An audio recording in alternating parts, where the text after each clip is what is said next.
dia, irmãos. Espero que tudo vá bem convosco, onde quer que vocês estejam neste momento. Espero que no vosso coração haja a mesma saudade e o mesmo entusiasmo pela proximidade desse tempo em que poderemos estar de novo juntos. Nunca é demais lembrar que, por muitas iniciativas que se possam tomar online acerca da Igreja, a Igreja, sobretudo, estarmos na presença uns dos outros, podermos olhar nos olhos uns dos outros e podermos estar próximos o suficiente para percebermos o que se passa com os outros e podermos ser inclusivamente usados por Deus para trazer uma palavra, para ter um gesto, para ter um carinho, para ter uma atitude. É acima de tudo estarmos na presença uns dos outros, tendo Jesus no meio de nós. E esse tempo, obviamente, está cada vez mais próximo. As notícias acerca desta pandemia não podiam deixar de ser melhores neste tempo, ainda que com precaução, e de facto estamos a todo o tempo aguardando luz verde para podermos retomar os nossos cultos presenciais. No entretanto, vamos nos fortalecendo com a palavra de Deus, e eu hoje trouxe-vos algo que está fervendo de novo no meu coração, que é exatamente olharmos para a palavra de Deus como uma verdade que precisamos dar lugar a fim de provocar mudanças na nossa vida. É uma dos principais problemas do cristianismo do nosso tempo, é o facto da palavra de Deus ter deixado de ser em muitos círculos religiosos digamos, a semente e o agente de mudança usado pelo poder do Espírito Santo para mudar vidas. De forma que hoje está muito em voga uma fé intelectualizada, excessivamente intelectualizada, confundida até com a erudição, com um certo intelectualismo religioso, mas uma fé inoperante, uma palavra que não transmite vida, que não muda vidas. E isso tem a ver com o facto das pessoas, gradualmente, nesta vida moderna que levam, mesmo sendo cristãos, a se afastarem gradualmente da essência das Escrituras e da busca incessante da presença de Deus, onde podem ouvir expressamente o Espírito de Deus falar aos seus corações e aplicar a palavra que foi deixada escrita para todos numa palavra de revelação íntima e pessoal escrita para essa pessoa que busca a Deus. Então, o título desta mensagem de hoje é Deixe-se transformar pela verdade. Em Mateus 4:4 eu gostava de começar por vos ler algumas passagens bíblicas, e na passagem que nos fala acerca da tentação de Jesus, em Mateus 4, no versículo 4, Jesus resistiu em sua tentação, mencionando uma escritura que já fazia parte, digamos, do Velho Testamento, da vida do povo de Deus. E ele diz assim, a dada altura: Ele, Jesus, porém, respondendo, e disse: Está escrito, nem só de pão viverá o homem, mas de toda a palavra que sai da boca de Deus.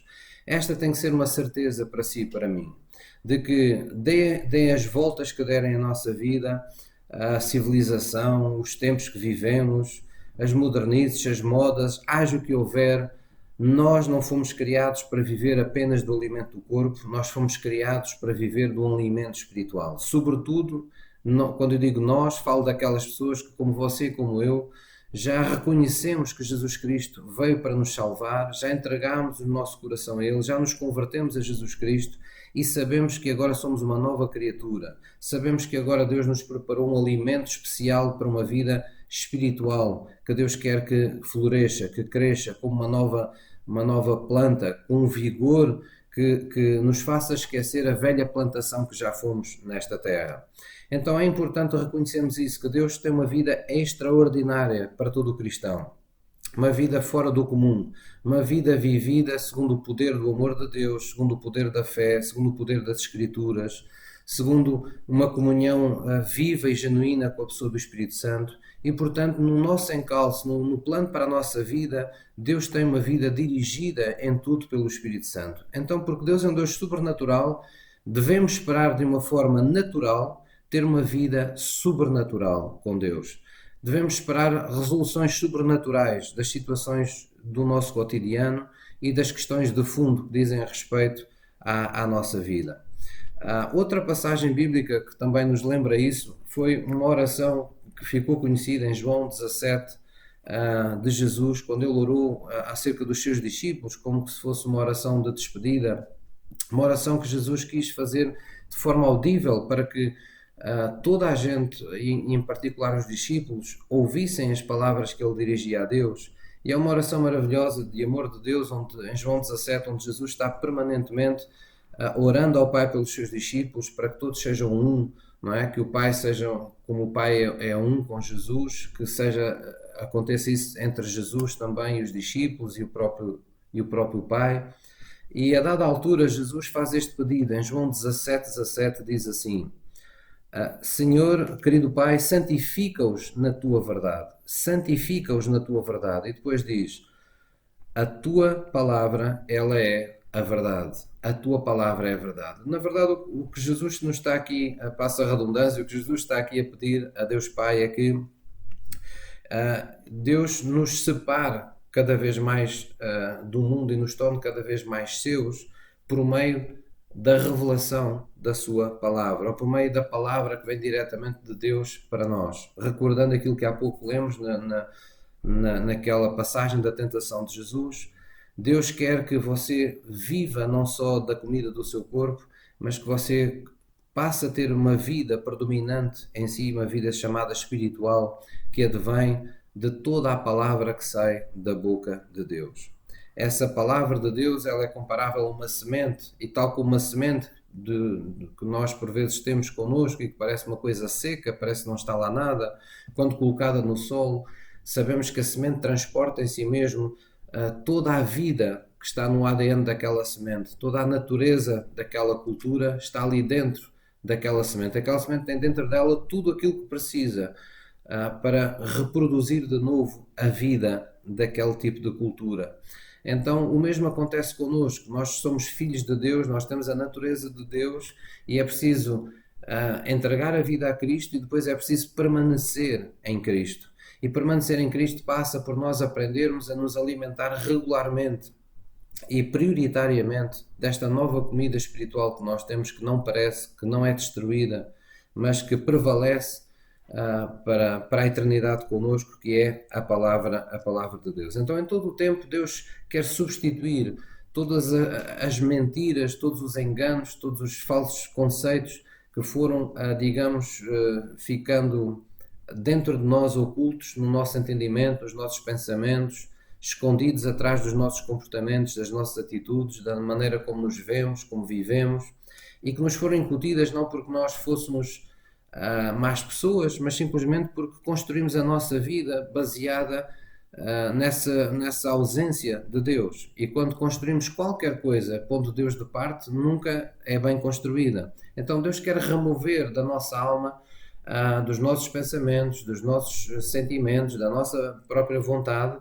tudo aquilo que Deus não plantou. Esse é o destino do cristão, é ver ser removido da sua vida aquilo que Deus não plantou em sua vida e ver ser edificado aquilo que Deus tem para a sua vida. Isto fala de mudança, necessariamente. Fala de que o cristianismo é uma vida que envolve constrangimentos, envolve sentirmos em alguns momentos incomodados, sentirmos em alguns momentos desconfortáveis, nem sempre em absoluta paz, nem sempre em absoluto controle, seja do que for. Fala de algum sobressalto, fala de algum tremor, como o apóstolo Paulo dizia, não é? Ele seguia a Deus com temor e tremor. Porquê? Porque a sua vida estava em permanente mudança. Deus estava permanentemente subindo a fasquia da sua vida e levando para patamares mais próximos de Jesus Cristo e patamares superiores da graça de Deus e que lhe dava a capacidade de ministrar coisas de Deus aos outros numa proporção cada vez maior. Então, o Espírito de Deus usa a palavra de Deus, de facto, para nos tornar semelhantes a Jesus e para tudo aquilo que Ele quer fazer em nossa vida. E precisamos preencher a nossa alma com a palavra de Deus, assim como o nosso coração. Precisamos que essa palavra faça, de facto, a diferença na nossa vida.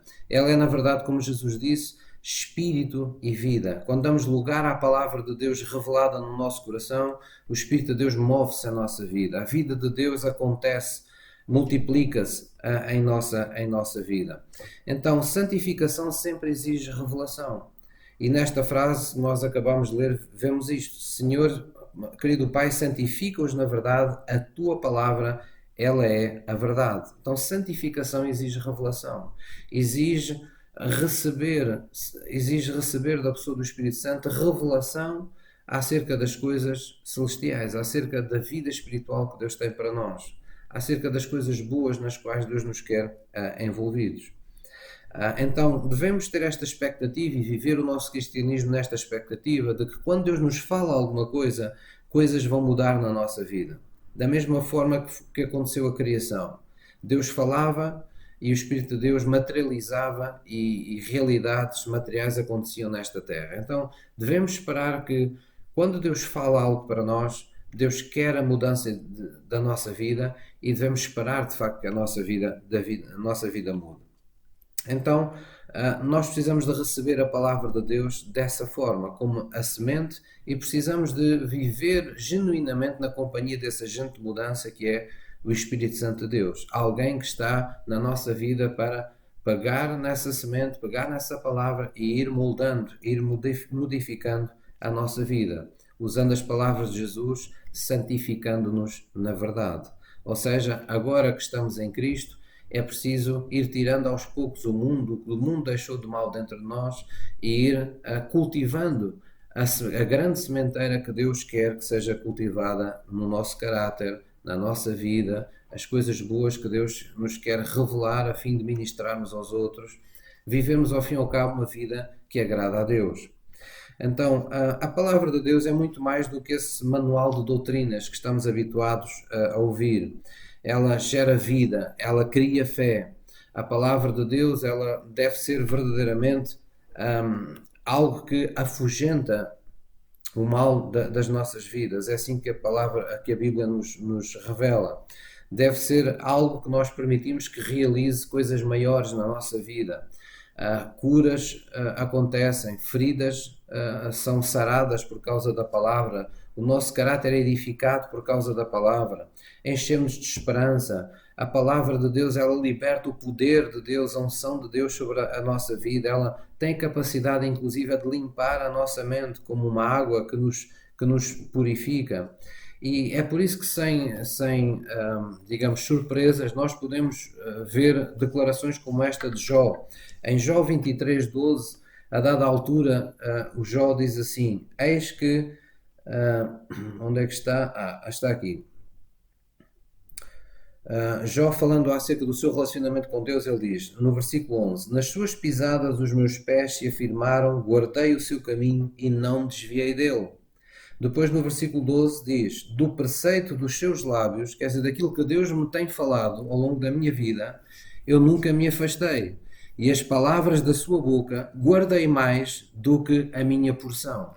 Quer dizer, eu guardei mais, preocupei mais em guardar a palavra de Deus que Deus tinha a cada dia para mim, em não esquecê-la, em vivê-la, em praticá-la, do que em comer ou em guardar a comida para cada dia. Não é? Jesus também utilizou muito este termo de comparação. Jesus dizia para nós não procurarmos assim tanto a comida que parece e que alimenta o corpo, como aquela comida que nós devemos procurar verdadeiramente, que não nos pode ser tirada, que nunca é destruída. Porquê? Porque ela transforma-se na vida de Deus em nós. E Jesus referia-se, obviamente, à palavra que ele falava, à palavra que ele trazia, ao Evangelho que veio para ser o poder de Deus para a salvação daquele que crê. Então, nunca houve, como neste tempo, tanta Bíblia impressa e, sobretudo, tanta Bíblia digitalizada. As pessoas hoje têm recursos muito amplos, como nunca em alguma geração se teve. No entanto, continua a haver uma ignorância extrema acerca da vontade de Deus e acerca, além de ignorância, que fala da nossa mente, podemos também dizer que é uma falta de experiência do poder de Deus. Vivemos num tempo em que muitos, inclusivamente, que têm imensos seguidores, como crentes, inclusive, acabam confessando o seu tenro envolvimento, ou quase nulo envolvimento com a pessoa do Espírito Santo. ou confessando a sua inaptidão em seguir as manifestações do Espírito Santo em sua vida, pensando mesmo assim que são, porventura, umas pessoas muito importantes, porque afinal de contas têm tantos seguidores. Eu quero-vos dizer que o inferno tem muitas lebres que estão levando multidões a caminho dele. Não é por isso que são pessoas de Deus. Nós precisamos de estar familiarizados, sobretudo, com a pessoa do Espírito Santo, porque ela é a única pessoa que nos pode colocar no caminho com Cristo, nos fazer permanecer em Cristo, nos colocar numa posição de não sermos iludidos, mas também de termos um encontro sobrenatural com Deus a cada dia que necessitamos. Então isto é uma coisa que nunca pode ser menosprezada. Não podemos ter tanto acesso às Escrituras e de forma digitalizada ou de forma impressa e vivermos ignorantes quanto a essas Escrituras e não nos alimentarmos das Escrituras no sentido de elas serem a nossa fonte de poder, a nossa fonte de paz, nossa fonte sobrenatural e ser uma prioridade, não é? Para a nossa vida. Então Jesus alertou para isso. Em João 8, versículo 31, eu gostava de vos ler essa passagem, que foi o próprio Senhor Jesus que falou. Em João 8, 31, Jesus dizia assim aos judeus que criam nele: se vós permanecerdes na minha palavra, verdadeiramente sereis meus discípulos. Se vós permanecerdes na minha palavra, verdadeiramente sereis meus discípulos. E conhecereis a verdade, e a verdade vos libertará. Então, Jesus aqui menciona que uma vez em Cristo nós temos esta prioridade, nós temos que permanecer na palavra. Temos que permanecer na palavra o tempo suficiente para que essa exposição da nossa alma, do nosso coração, do nosso entendimento às Escrituras, permita que o Espírito de Deus nos fale a palavra de uma forma pessoal, íntima, de uma forma eficaz, que nos fale palavras que porventura sejam o princípio de mudanças profundas na nossa vida, que nos tragam alimento, que nos tragam força, que nos tragam capacidade divina à nossa vida. Então, põe-se a questão, permanecer na palavra de Deus, basicamente o que é? Permanecer na palavra de Deus no nosso dia a dia significa, antes de mais, aceitar a autoridade das Escrituras em nossa vida. A Bíblia deve, na verdade, se tornar para nós uma prioridade neste sentido. Devemos ter nela o padrão, o parâmetro pelo qual nós avaliamos não só as pessoas, mas as situações que nos ocorrem, aquilo que é mais importante ou menos importante para nós, aquilo que é prioritário ou não na nossa vida. As Escrituras devem ser esse parâmetro inabalável, não é? E que de alguma forma é invariável, que não muda, para nós podermos passar toda a realidade que nos cerca por esse crivo das Escrituras, podermos ter alguma forma de considerar que, à luz do que Deus pensa, isto ou aquilo é verdade ou isto ou aquilo é mentira, este é o caminho que eu devo seguir ou aquele não é o caminho que eu devo seguir. Então a Bíblia deve se tornar o critério definitivo da nossa vida, na bússola para a qual nós nos focamos para perceber em que direção a nossa vida deve ir. Deve ser o conselho a que nós damos mais ouvidos para tomar aquilo que nós consideramos como decisões sábias. Então muitos dos nossos problemas, eles na verdade ocorrem porque nós insistimos em tomar muitas decisões na nossa vida e baseamos muitas das nossas escolhas em critérios duvidosos, verdadeiramente duvidosos. Um deles, porque é aquilo que temos à mão, é muitas vezes a cultura, não é? Nós somos imbuídos de um ambiente cultural próprio, cada cristão, e por vezes fazemos coisas simplesmente porque todos à nossa volta o estão fazendo. Mesmo no meio evangélico, muitas vezes as pessoas fazem isso. O que é que os outros estão a fazer? Então eu vou fazer também. Temos esse quase que instinto de procurar fazer o que toda a gente está a fazer à nossa volta. Muitas pessoas seguem a tradição. Seguem a tradição no sentido que o que fazem hoje, a justificação que dão para aquilo, para as escolhas que fazem, para as ações que tomam, é porque o meu pai já fazia assim, os meus avós já faziam assim, todos sempre fizeram assim, portanto é isto que eu tenho que continuar a fazer. E então muitas pessoas seguem a tradição ou seguem simplesmente a razão, procuram intelectualizar. Eu acredito que este é dos maiores perigos que o cristianismo hoje enfrenta, é intelectualizarmos as Escrituras. Olharmos para as Escrituras e apenas vermos princípios, mas que nós usamos para as nossas próprias doutrinas, para passar as nossas próprias ideias que geramos em nossa cabeça. Então muitas pessoas começam por vezes bem e veem coisas na Bíblia, mas depois eles têm uma necessidade, pela falta de experiência, de experimentar pessoalmente as Escrituras e o poder de Deus, tomam por falso a ideia de que Deus hoje pode continuar a fazer milagres e maravilhas e a operar sinais sobrenaturais.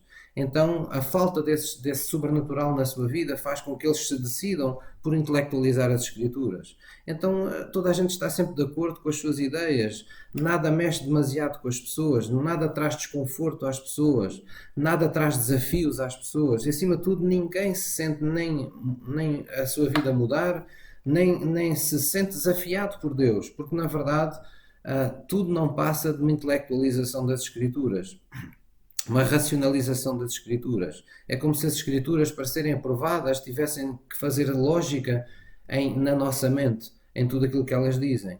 Ora, há um lado desconcertante nas Escrituras. Há um lado nas Escrituras, inclusivamente, desconfortável, porque Deus não nos dá sempre o controle de tudo aquilo que nos manda fazer. Em muitos casos, Deus nos manda fazer coisas que são uma ofensa aos nossos pensamentos, aos nossos sentimentos. Porque seguir a Deus não tem a ver com fazer aquilo que nos parece absolutamente lógico. Tem a ver com fazermos aquilo que, aos olhos de Deus, é correto. E muitas vezes estamos apenas cumprindo princípios de obediência. É por isso que muitos episódios da Bíblia e muitos milagres que lá estão relatados parecem um conto de fábulas, parecem histórias de encantar para muitas pessoas. Porquê? Porque leem a Bíblia apenas com a mente e não compreendem que a Bíblia é um livro espiritual. Há um entendimento pela fé que vem pelas Escrituras que exige que o nosso espírito nasça de novo para que as Escrituras comecem a fazer sentido na nossa mente. Ou seja, as Escrituras não vêm à nossa mente e descem ao nosso coração, mas pelo contrário, primeiro há uma mudança do nosso espírito e quando há essa mudança do espírito, pela fé, nós começamos a ter um entendimento novo das Escrituras. Ou seja, nós as entendemos de uma forma espiritual. Nem tudo tem uma explicação lógica na nossa vida com Deus. Não há lógica nenhuma em impor as mãos sobre um enfermo para que ele seja curado. Não há lógica nenhuma eu, numa simples palavra ou numa oração, dirigir-me a um Deus e outra pessoa à mesma hora, no outro extremo do planeta, dirigir-se ao mesmo Deus e queremos que Deus está atendendo aos dois em simultâneo. Mas a vida no espírito nada tem a ver com a vida na razão. A matemática de Deus no mundo espiritual não é a mesma que a nossa no mundo natural. Então precisamos entender que nós não podemos seguir de forma cega nem a cultura, nem a tradição, nem a razão e muito menos a emoção, muito menos os nossos sentimentos conforme eles estão aflorados, conforme dizemos, à flor da pele. Não podemos segui-los dessa maneira. Todos esses critérios, por muitos pontos a favor que possam ter, estão muitas vezes inquinados no sentido de não serem fontes puras para a nossa vida. E é por isso que em Provérbios 30, no versículo 5, nos diz que toda a palavra de Deus ela é pura, ao contrário da cultura, das tradições, da razão, da emoção. É uma forma de Deus dizer: as Escrituras não vão trair a tua confiança. Não vais encontrar nas Escrituras a tua mentira. As Escrituras são a tua verdade. Ela é escudo, ela é broquel. Ela é escudo para todos os que confiam em Deus. É isso que lá está em Provérbios 35. Então, antes de fazer alguma escolha, antes de tomar uma decisão na sua vida, pergunta a si mesmo o que é que a Bíblia diz acerca disto. Há áreas que a Bíblia facilmente tem doutrina estabelecida e que nós podemos generalizar para todos. Mas depois, portanto, se isso for o caso, siga aquilo que a palavra de Deus diz, independentemente de você sentir vontade ou não de a fazer. Mas se a sua vida precisa de escolhas ou decisões tão particulares, tão próprias, que você não encontra na Bíblia resposta para elas, ora bem, foi para isso que Deus lhe confiou a pessoa do Espírito Santo, para que você coloque essas situações em oração a Deus e simplesmente diga: Senhor, é da tua vontade que eu faça isto ou que eu faça aquilo? Mostra-me, Senhor, por favor, torna claro no meu espírito aquilo que tu queres que eu faça. Dá-me, Senhor, paz quanto àquilo que é o melhor para a minha vida. E dirige-me, Senhor, revela-me, nem que seja por sonho, seja pelo que for, usa-te, seja do que for, Senhor, para me mostrar aquilo que eu devo fazer nesta situação, em nome de Jesus. E é invariavelmente, Deus, se nós ficarmos não obcecados, mas atentos às coisas que Deus nos irá dizer, em muitos casos a resposta já está no nosso coração. Nós já sentimos paz em ir num determinado sentido. Por vezes chamamos-lhe intuição, chamamos-lhe instinto, chamamos o que quer que seja, mas muitas vezes nós já sentimos seguros para seguir uma coisa e sentimos inseguros, sentimos amarrotados por dentro se queremos seguir outra. E está implícito muitas vezes o Espírito de Deus de alguma forma a tentar nos dirigir naquilo que é a vontade de Deus para a nossa vida. No entanto, Ele nunca nos vai dirigir em algo que contradiga as Escrituras, bem pelo contrário. Tem sempre que entrar em harmonia com as Escrituras em sua vida. Então, permanecer na palavra de Deus, primeiro que tudo, trata disso, de você lhe dar autoridade, fazer da palavra de Deus a última palavra na sua vida. Por exemplo, você tem uma situação de saúde e recebeu, correu todos os médicos, fez tudo o que havia para fazer e, como acontece em alguns casos, a medicina não tem resposta. Ou lhe diz, olha, isto é impossível ser curado, ou o relatório diz que você tem, pronto, as coisas não vão acabar bem na sua vida. Nós não podemos dizer assim, pronto, chegou o meu fim. Não, nós temos ainda Jesus. Jesus, a Bíblia diz que veio à cruz para tomar sobre ele as nossas enfermidades, as nossas dores, e diz que pelas suas pisaduras nós fomos sarados. Então, Deus ainda tem uma palavra a dizer na nossa saúde. Os médicos são uma bênção de Deus para nós, mas ainda há um médico dos médicos, que é Jesus Cristo. E nós ainda podemos ir para um tribunal superior, apelar, fazer um recurso para um tribunal de uma instância superior. Podemos ir ainda à presença de Deus. Deus ainda tem uma palavra a dizer para a sua vida. E para Deus o que importa não é que relatório lhe foi feito, o que importa para Deus é se você ainda está a meio da missão que Deus tem para a sua vida ou se já está no fim dessa missão. E se ainda não está no momento em que Deus o quer levar, então você deve estar preparado no seu espírito, no seu coração, nos seus pensamentos, na sua vontade, para dar a oportunidade a Deus de prolongar a vida que outros afirmam estar limitada precocemente. Então, esse é apenas um exemplo que nós podemos vos dar aqui acerca disto. Permanecer na palavra de Deus também significa assimilar assimilar a sua verdade. Sabe, nós por vezes no nosso cotidiano, as pessoas que, por exemplo, tratam de tirar as nódoas da roupa, por vezes mergulham as peças de roupa em determinados detergentes mais potentes e ficam ali mergulhados um tempo para que determinadas nódoas mais difíceis sejam removidas. Aquelas pessoas também que cozinham, por vezes, fazem com as carnes chamadas marinadas ou põem um determinado condimento envolto nas carnes e deixam-nas repousar de um dia para o outro, às vezes vários dias. Para quê? Para que aquela carne perca aqueles determinados sabores originais e assimile aqueles novos sabores daqueles condimentos que nós lhe pusemos. Ora, assimilar a palavra de Deus tem também a ver com isto. Permanecer na palavra é eu não desviar da palavra de Deus o tempo suficiente para que essa palavra me transforme, essa palavra seja assimilada, essa palavra seja absorvida pela minha alma, pelos meus pensamentos, pelos meus sentimentos, pela minha vontade. Por vezes nós precipitamos. Quando olhamos para uma escritura e achamos que aquilo não é para nós ou que aquilo não faz sentido na nossa vida, rejeitamos de imediato. Mas nós devemos considerar que quando Deus nos fala, há sempre um propósito. E Deus não tem nenhuma obrigação de falar aquilo que a nós nos faz sentido ou aquilo que para nós é mais agradável no momento. Nós temos que nos lembrar que muita da palavra de Deus opera em nossa vida tal e qual como uma vacina. Algo que nos vai prevenir de males maiores no futuro, mas que quando é tomado nos cria algum desconforto, não é? Nos cria algumas reações desagradáveis, não é de imediata felicidade logo no momento. Mas quando tomamos, por exemplo, uma vacina, estamos em perspectiva de que aquilo nos vai fazer bem, mais à frente nos vai proteger de males maiores. E por vezes Deus nos pede para fazermos retrocessos ou mudanças de rumo na nossa vida, ou no nosso caráter, ou na nossa maneira de ser, não porque Ele quer algo mal para nós, ou nos quer fazer passar por momentos dolorosos ou momentos mais difíceis, mas simplesmente porque Ele nos quer evitar de males, passar por males maiores. E quer, acima de tudo, que, mais do que evitar males na nossa vida, nós possamos ser instrumentos nas suas mãos para bens maiores na vida de outras pessoas. E isso tem um preço, isso tem um custo, chama-se santificação, que é eu de alguma forma, me conformar em tudo em minha vida com aquilo que é o plano e a vontade de Deus para a minha vida. Então, permanecer na palavra envolve também isso, assimilar a verdade.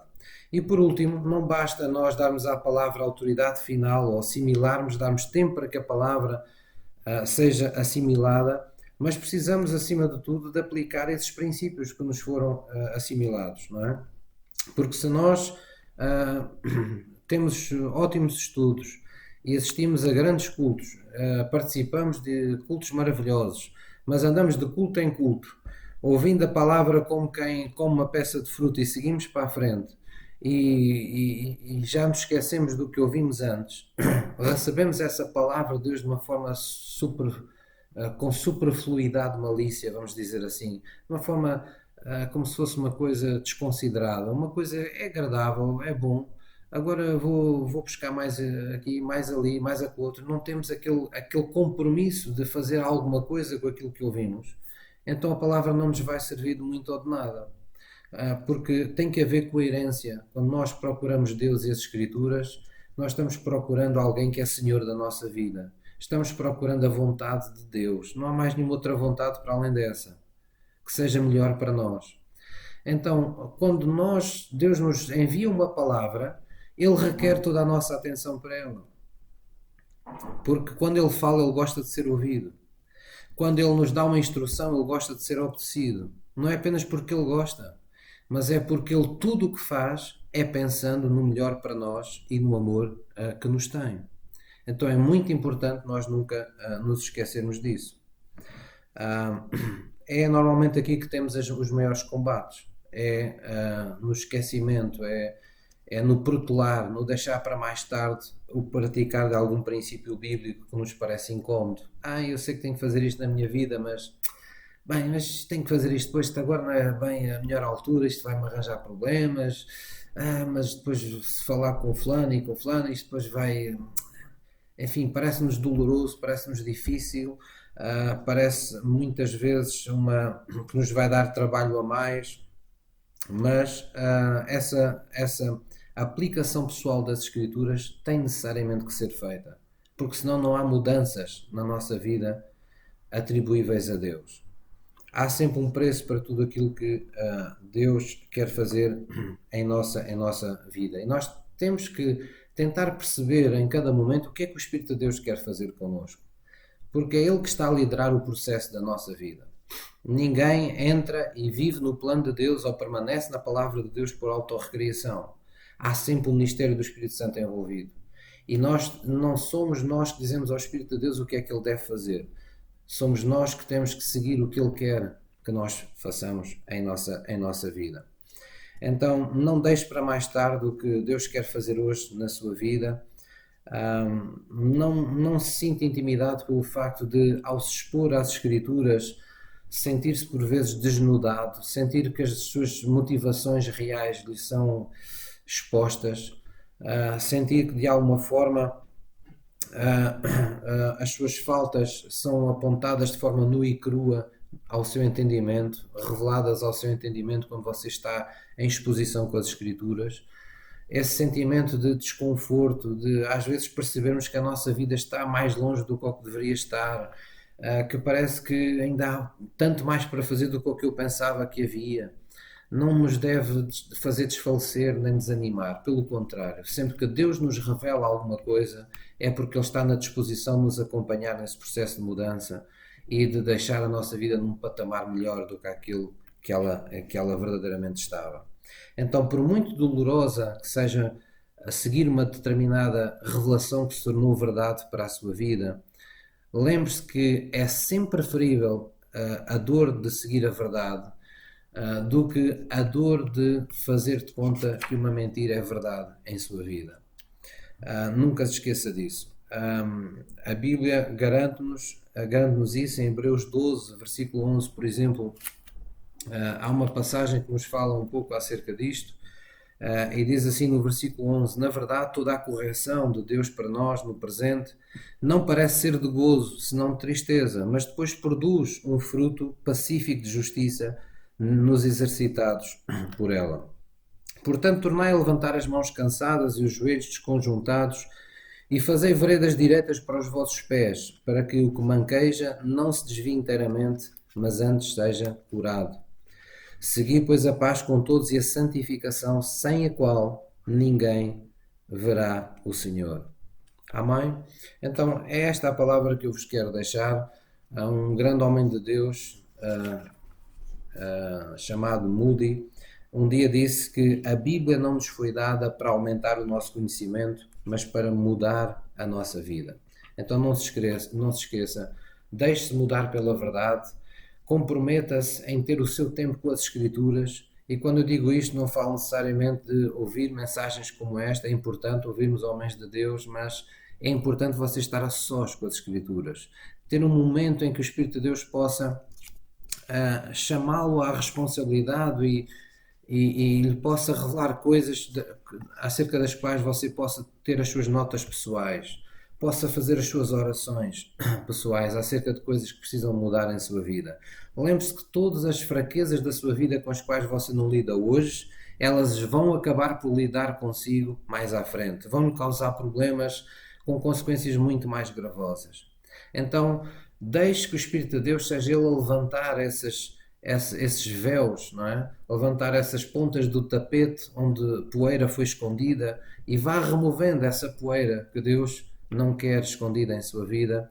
Vá tendo o gozo e o prazer de, pelas Escrituras, subir os seus níveis de fé, a sua capacidade de viver no poder do seu amor, a sua ousadia cristã, a sua capacidade maior em servir os outros, em ser uma bênção para os outros, e seja feliz nesse processo, porque infeliz é aquele que ainda não conhece ou não tem oportunidade de viver na companhia de Deus. Mas nós temos tudo isso, então não vamos receber essa graça de Deus em vão. Posso ouvir um amém? Eu gostava de, hoje, conforme eu vos disse, nós vamos tomar Santa Ceia,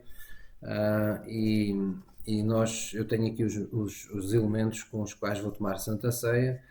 Espero também que os irmãos tenham todos vocês preparado aí nas vossas casas um cálice com um pouco de vinho e pão, também de acordo com as pessoas que nos estão a ver aí convosco. E eu vou, como ministro de Deus, consagrar esses elementos, os que estão aí na sua casa e aqueles que estão aqui na minha casa, e com uma só família vamos nos retratar na presença de Deus. Tomar Santa Ceia é comungar com Cristo, é dizer: Senhor Jesus, eu aceito ser parte do teu corpo, eu sou parte dessa família cujo teu sangue derramado na cruz santificou.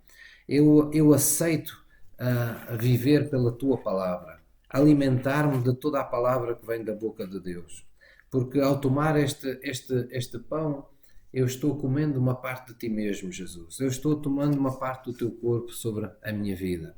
Eu estou aceitando ser alimentado por ti, e por isso eu decido viver por ti a partir desta comunhão. Eu tomo a Santa Ceia mês após mês porque eu quero permanecer em ti. Eu quero viver em ti, Jesus. Então é tudo isso que nós dizemos a Cristo.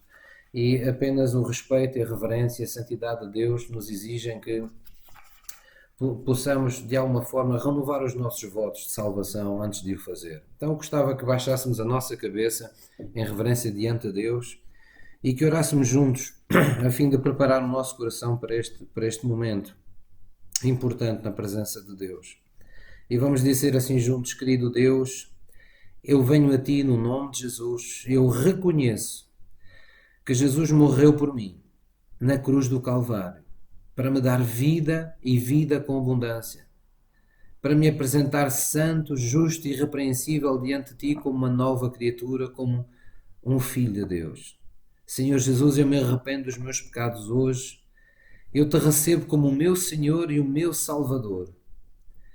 E declaro, Senhor, que não viverei apenas da comida que alimenta o meu corpo, mas de toda a palavra que proceder da Tua boca para mim. Usa-te, Senhor, do Teu Espírito Santo, mais e mais. Ajuda-me, Senhor, a expor mais e mais a minha alma, o meu coração às Escrituras, e fala ao meu coração. Dirige a minha vida, alimenta o meu espírito. Senhor, produz todas as mudanças que Tu vês necessárias em minha vida, para que se cumpra aquilo que está escrito, de que Jesus veio para me dar a Tua vida e com abundância, e fazer de mim uma bênção para os outros, até que nos venhas buscar, em nome de Jesus. Em nome de Jesus. Amém?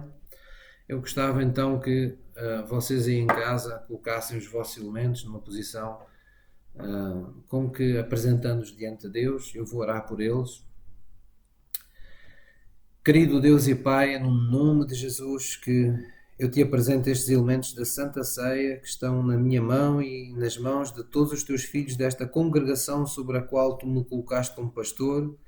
E querido Deus e Pai, eu abençoo estes elementos, eu consagro estes elementos que nós Te apresentamos hoje, neste dia, para que este pão deixe de ser mera comida e este vinho deixe de ser mera bebida, mas este pão seja o Teu corpo repartido por nós a partir de agora, e esta bebida seja o Teu sangue derramado por nós para perdão dos nossos pecados e para essa aliança poderosa, essa nova aliança desse Novo Testamento que está em vigor sobre a nossa vida. Querido Jesus, tomamos estes elementos hoje, acreditando e declarando que nos estamos alimentando de Ti e na disposição de observar a Tua vontade, de sermos Teus seguidores, de sermos a Tua igreja na terra, o Teu corpo sobre o qual Tu reinas e onde Tu cumpres tudo em todos, segundo o Teu grande plano para a humanidade que nos rodeia, em nome de Jesus. Obrigado, Deus, por este tempo de comunhão. Obrigado porque ao tomar esta santa ceia, havendo fraquezas em nós, havendo fraquezas no nosso corpo, havendo enfermidades, havendo vulnerabilidades, elas serão preenchidas pela Tua plenitude, pela Tua cura, pela Tua vida, pela Tua ressurreição, em nome de Jesus. Aleluia. Podemos então tomar a Santa Ceia.